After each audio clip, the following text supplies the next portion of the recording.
ఆనాడు పదే పదే 12 గంటలల్లా ఒక్కటే ఒక్క రోజు చంద్రశేఖరరావు కాకి లెక్కలు చెట్ల మీద ఇస్తరాకులు కుట్టినట్టు లెక్కలు కట్టి ఇదే పెద్ద బైబిల్, ఇదే ఖురాను, ఇదే భగవద్గీత, ఈ లెక్కనే కరెక్ట్ అని కాకి లెక్కలు చూపించండి.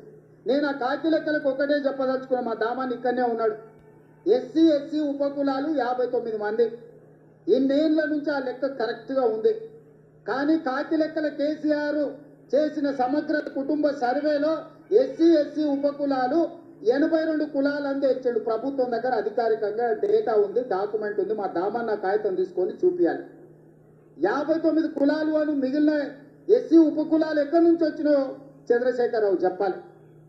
ఇక ఆయన సక్కనైన లెక్క కడితే గిట్ల తేలింది.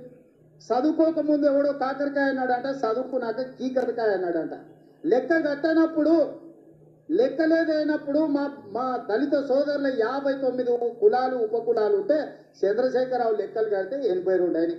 ఈ సొక్కమైన లెక్క తీసుకొచ్చి నా లెక్కనే ఇది కరెక్ట్, నేను సత్యహరిచంద్రుని, ఆయన పోతా ఆయన వారసుడిగా నేను పుట్టినా, నా లెక్కకు ఈరోజు బట్టి విక్రమార్క, రేవంత్ రెడ్డి, ఉత్తమ్ కుమార్ రెడ్డి చేసిన లెక్కకు పొత్తన లేదు, ఇది తీసి పక్కన పడేయండి అంటుంది.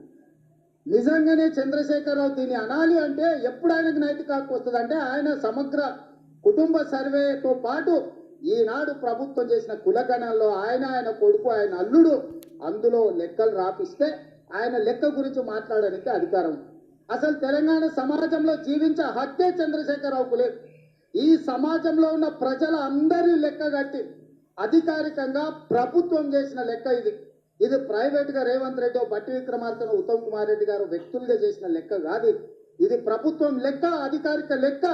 ఈరోజు లెక్క పక్కాగా ఉండాలని ఇల్లు తిరిగి ప్రతి 150 కుటుంబాలకు ఒక ఎన్రోలర్ను పెట్టి రోజుకి 8 నుంచి 10 కుటుంబాల లెక్కనే తేల్చి ఈరోజు స్పష్టంగా 3,54,00,000 పైచిలకు ఈరోజు లెక్క తేల్చినాం. వీళ్ళందరూ వాళ్ళ సమాచారాన్ని ఇచ్చినోళ్ళు, వాళ్ళందరూ జనజీవన స్రవంతిలో ఉన్నోళ్ళు. ఇప్పుడు 16 లక్షల పైగా జనాభా జనజీవన స్రవంతిలో లేరు. అందులో ముందు వరుసలో చంద్రశేఖరరావు, ఆ తర్వాత తారక రామారావు, ఆ తర్వాత హరీష్ రావు, ఆ తర్వాత పోచంపల్లి, నిన్న మొన్న గ్యాంబ్లింగ్ చేసిన పోచంపల్లి శ్రీనివాస్ రెడ్డి, గ్యాంబ్లర్స్ అందరూ అందులోనే ఉన్నారు.